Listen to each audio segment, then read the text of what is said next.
Bonjour et bienvenue sur GaryPlan pour cette troisième vidéo consacrée à l'anneau unique. Alors la dernière fois, on avait vu les règles d'action, tests de compétences, et je vous avais dit que nous allions parler cette fois-ci de ce qui concerne les actions de combat. Cependant, il m'a semblé aussi important, avant d'aborder ce sujet, de vous parler d'un élément très important dans ce jeu de rôle qui est la communauté et les notions d'espoir et d'ombre.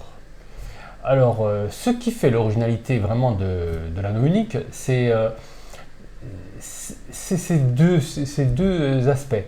C'est-à-dire que l'anneau unique se veut refléter l'univers de Tolkien, c'est-à-dire qu'il veut essentiellement parler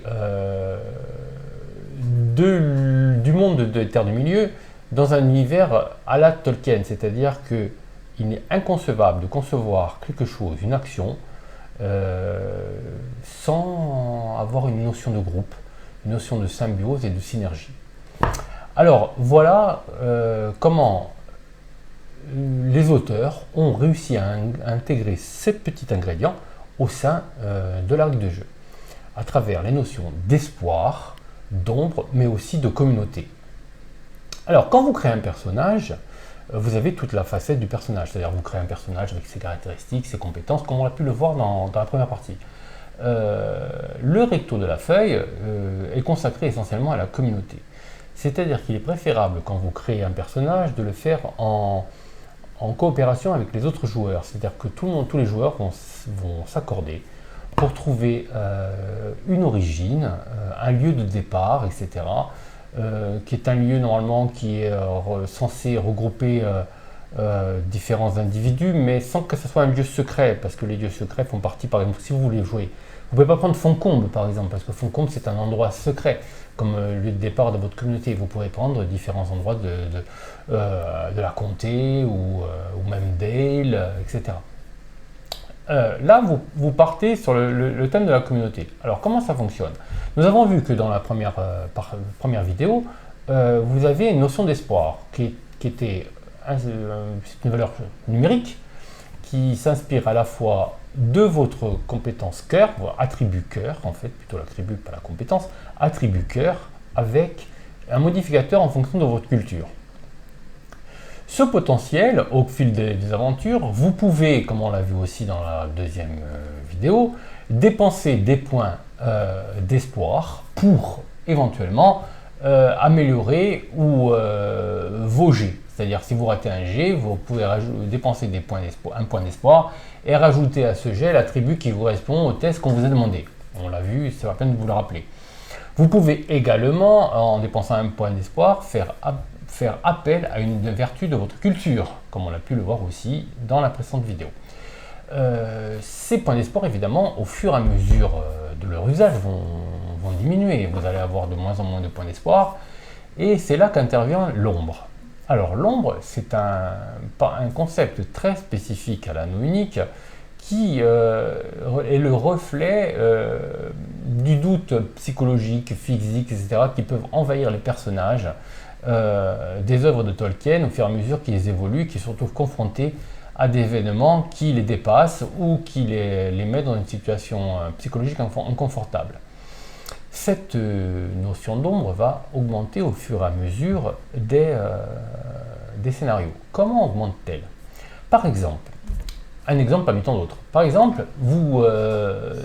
si vous avez fait appel à un certain nombre de points d'espoir, mais que vos compagnons, comme nous allons le voir plus loin, ne sont pas d'accord pour l'usage de ces points d'espoir de la communauté, vous allez pouvoir utiliser ces points d'espoir, mais au détriment d'un gain d'un point d'ombre.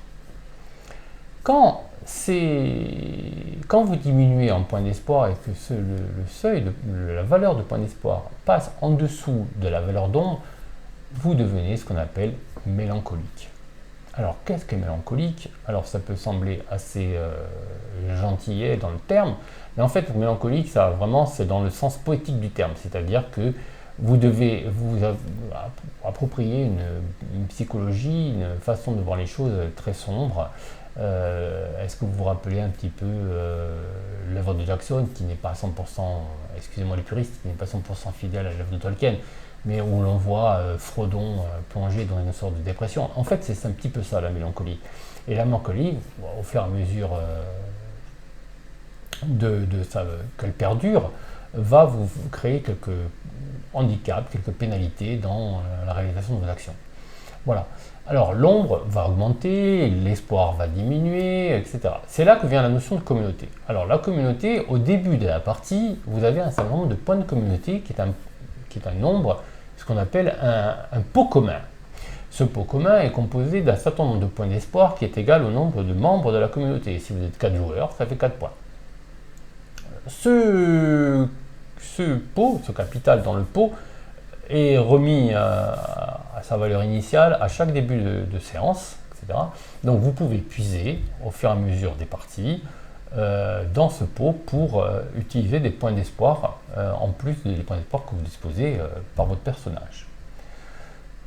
La contrepartie, c'est que l'usage de ces points d'espoir est soumis à, comme je l'ai dit un peu plus précédemment dans cette intervention, est soumis à l'accord des autres joueurs. C'est-à-dire que si les autres joueurs ne sont pas d'accord pour que vous utilisiez ce point d'espoir, vous pouvez toujours le faire au détriment d'un gain de points d'ombre sur votre feuille de personnage.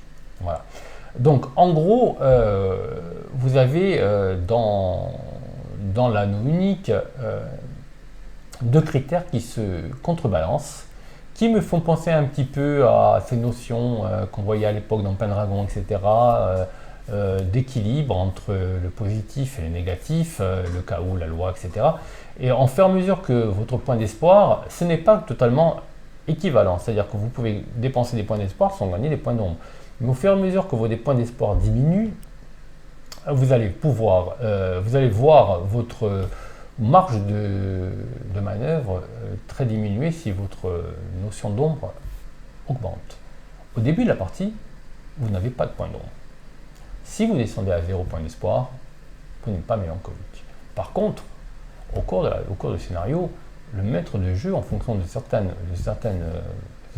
événements, de certaines confrontations par rapport à une adversité ou une situation gênante ou une situation traumatisante, peut vous infliger un statut de mélancolique. Ce n'était pas du tout la même chose qu'un mélancolique, que la mélancolie quand vous descendez en dessous des points d'ombre. C'est une mélancolie plus provisoire, etc., qui ne durera effectivement que le temps de cette confrontation. Voilà. Donc, il m'a semblé important, avant d'aborder les combats, de vous parler de ces deux critères qui sont très importants dans l'anneau unique. Et donc, j'en ai parlé un peu autour de moi. C'est vrai qu'on m'a demandé, mais qu'est-ce qui fait la différence entre l'anneau unique et un autre jeu de rôle fantasy ? La différence, c'est que vous avez la notion de communauté.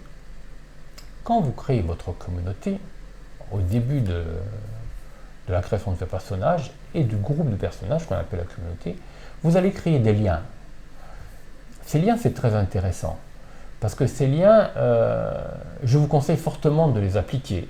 C'est à double tranchant, effectivement. C'est-à-dire que vous pouvez créer un lien de communauté avec un autre personnage. Comme un exemple, Frodon pouvait avoir des liens envers différents personnages du Seigneur des Anneaux et qui est directement influencé par ce qui arrive à ces personnages comme Sam, par exemple, et réciproquement. Dans le Seigneur des Anneaux, l'on voit que Sam a un lien de communauté très fort envers Frodon. C'est-à-dire que tout ce qui arrive à Frodon influence le personnage. C'est-à-dire que si vous vous retrouvez dans une situation où vous pouvez aider Frodon d'une manière directe, en le libérant par exemple de l'araignée, vous pouvez gagner des points d'espoir.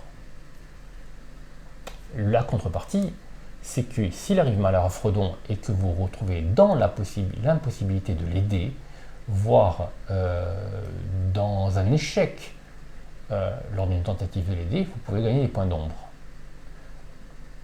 Évidemment, ça crée un dilemme. au début de la création de personnage, on peut se demander, est-il vraiment utile de créer des liens de communauté? Personnellement, je dis oui, parce qu'en créant des liens de communauté, vous donnez à l'anneau unique un aspect au jeu de rôle fantasy qui n'apparaît nulle part ailleurs. Des attaches très fortes entre les différents personnages et qui servent vraiment à créer les liens de cette communauté et faire que tous les personnages vont évoluer ensemble, interagir ensemble, se disputer ensemble, de concert, dirons-nous, et pouvoir améliorer leurs différentes compétences, voire poursuivre leur quête avec succès. Alors, de plus, ça crée entre chaque personnage une espèce d'alchimie, c'est-à-dire que chaque personnage se retrouve lié intimement avec un autre, ce qui fait que les joueurs se sentent vraiment investis d'une mission supplémentaire à la quête, c'est-à-dire protéger,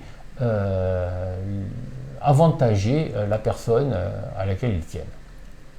Voilà, c'est un élément moins technique de l'anneau unique dont je tenais à vous parler vraiment, parce qu'elle influence à la fois le gameplay, donne la richesse et de la profondeur au scénario et permet à chaque joueur de trouver une raison en plus de la quête principale de se surpasser et de faire attention à son environnement. Voilà, donc je voulais parler de cette notion de communauté, de cette notion d'espoir et d'ombre. Dans la prochaine vidéo, nous allons également parler des règles de combat qui font à la fois appel aux tests de compétences, mais aussi aux différents éléments dont je vous ai parlé cette fois-ci, qui est la notion de protection de son compagnon de communauté. A bientôt pour une prochaine vidéo. Alors si vous avez aimé cette vidéo, n'hésitez pas, comme on le dit couramment, de liker, de partager sur les différents réseaux sociaux pour que Guerre et Plomb TV soit connu de tous. Et rendez-vous cette fois-ci pour un 4e épisode qui est vraiment dédié au combat. A bientôt.